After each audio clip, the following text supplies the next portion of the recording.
అంత కర్మ ఇక్కడ ఎవ్వరికీ లేదు. అవును, వాళ్ళ ఈ ఇంటి గడప తొక్కను అన్న తర్వాత మనం ఆ ఇంటి గడప ఎలా తొక్కుతాం? వారిని ఎలా ఆహ్వానిస్తాం? మనం ఎవరు ఆ ఇంటికి వెళ్ళనక్కర్లేదమ్మమ్మ గారు. కావాలంటే నేనే ఫోన్ చేస్తాను. అవసరం లేదు. మనల్ని వద్దు అనుకున్న వాళ్ళని మనం ఏ మొహం పెట్టుకుని పిలుస్తాం?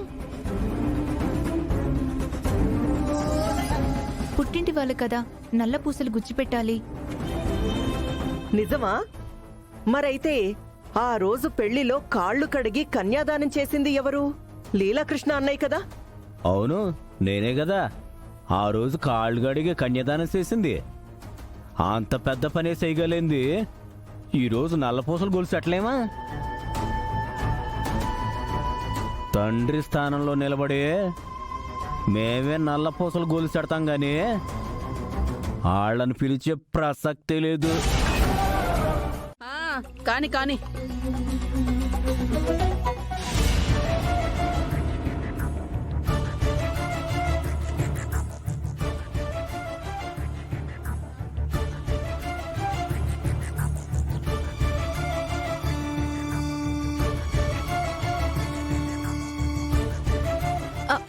రే బంటి, బంటి,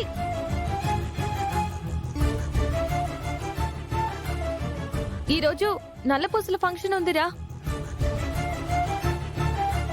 ఆచారం ప్రకారం పుట్టింటి వాళ్ళు ఇచ్చిన నల్లపూసలే మీ బావ నా మెళ్ళలో కట్టాలంట. ఒక్కసారి ఈ విషయం చెప్పవా?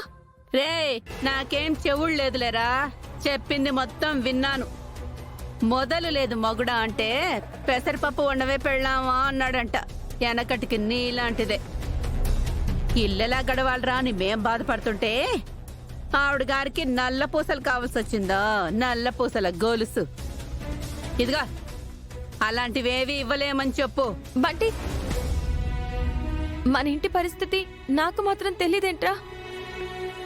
మీ బావగారికి చెప్పి డబ్బులు పంపిస్తాను. వాటితోనే కొని పంపించమని చెప్పు. అమ్మా, మనమే డబ్బులు పెట్టి కొనక్కర్లేదంట. వాళ్ళిచ్చిన డబ్బులతోనే కొనిస్తే చాలంట. గుణశేఖర్కి గతి లేక అల్లుడి దగ్గర డబ్బులు తీసుకొని కాలనీ వాళ్లతో మన మొహాన ఉమ్మేచ్చాలని చూస్తోందా? అయ్యో, నా ఉద్దేశం అది కాదురా.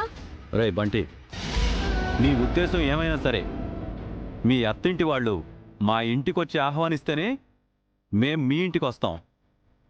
గడప దగ్గర నిలబడి పుట్టింటి వాళ్లుగా మేం చేయాల్సిన ఆచారాన్ని మేం పూర్తి చేస్తాం. అంతే తప్ప మీ వాళ్ళు పిలవకుండా అడుగుపెట్టే ప్రసక్తే లేదు. చెప్పరా? అక్క, విన్నావు కదా, అత్తయ్య వాళ్ళు ఆహ్వానిస్తేనే ఆ ఇంట్లో అడుగు పెడతారంట, ఆచారం పూర్తి చేస్తారంట. వాళ్ళతో పనే ఉందిరా, నేను పిలుస్తున్నాను కదా. అయినా కుదరదు. ఆవిడ కూడా ఆ ఇంటి కోడలే, యజమానురాలు కాదు. ఆ ఇంటి యజమానురాలు వచ్చి పిలిస్తేనే మేం వస్తాం. లేదంటే ఈ విషయాన్ని ఇంతటితో వదిలేయండి.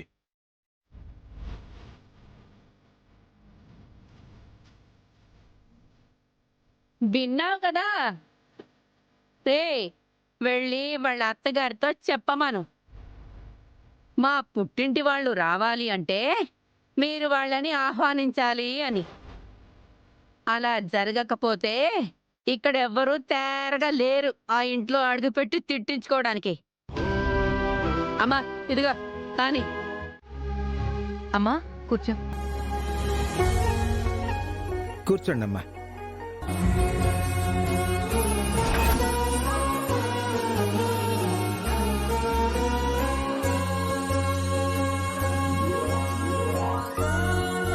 అయితే నాదొక చిన్న విన్నపం.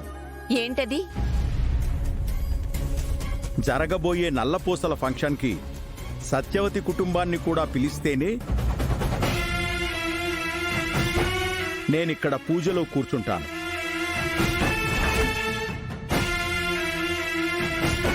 లేకపోతే వెళ్ళిపోతాను.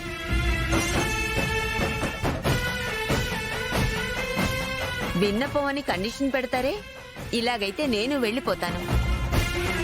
అమ్మా ప్లీజ్, ఒక్కసారి వ్రతంలో కూర్చున్నాక పొరపాటును కూడా మధ్యలో లేవకూడదు. లేస్తే ఆ వ్రత దోషం మనకు అంటుకుంటుంది. ఆ విషయం నీకు కూడా తెలుసు. అయితే ఇప్పుడు నన్నేం చేయమంటావే? నాన్న అడిగిన దానికి అంగీకరించడం తప్ప వేరే దారి లేదమ్మా. శుభప్రద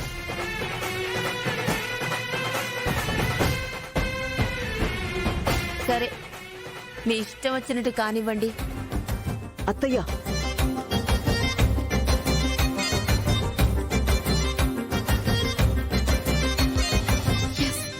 మొత్తానికి తాతయ్య గారు అమ్మమ్మ గారిని ఒప్పించారు. ఇక నల్ల పూసల ఫంక్షన్ కి మా అమ్మ నాన్న హ్యాపీగా రావచ్చు.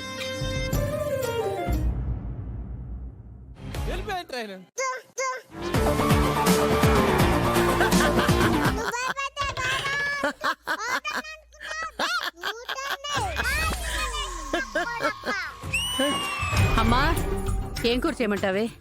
ఏదో ఒకటి తగలెట్టే. అందరూ మీ వేపరాల ఇంటికెళ్ళి 16 రోజుల పండక్కెళ్ళి పీకల దాకా తినేసి వస్తారు. మనకు మాత్రం అదృష్టమే లేదు. నువ్వు వండే పప్పు పచ్చడేసుకునే తినాలి. కర్మే. ఏం చేస్తామే అమ్మా, వాళ్ళకి మనం పనికి రావట్లేదు కదా. ఊళ్ళో వాళ్ళందరూ వాళ్ళకి బెల్లం అయ్యారు, మనం మాత్రం అల్లం అయ్యాం. ఇదిగో అంతా ఈయన గారి నిర్వాకం. తల్లి కూతుళ్ళు ఇద్దరు ఆపుతారా? అయితే ఇప్పుడే గుణశేఖర్కి ఫోన్ చేస్తాను. మీరే స్వయంగా ఆహ్వానించండి.